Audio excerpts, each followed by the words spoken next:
do mà ai mẹ thơ áo hiệp trong tới trip nè đọc trên nhỏ khói đọc ba đây bà một cái đọc trên nhỏ chỉ nông cây chạy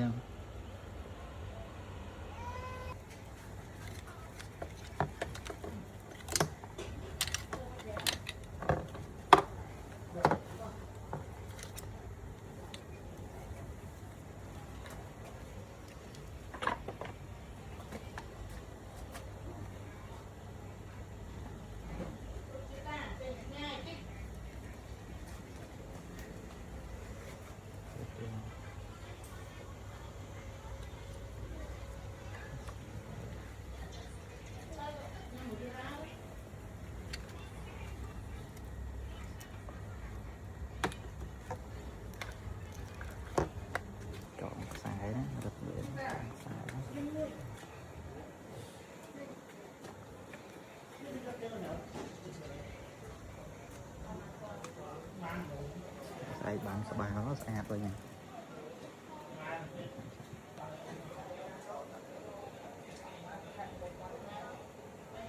là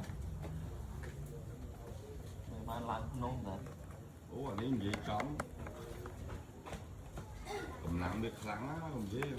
bây giờ hai đi bao nhiêu này nói anh ấy là bươn mau láng á làm từ nước trong lưng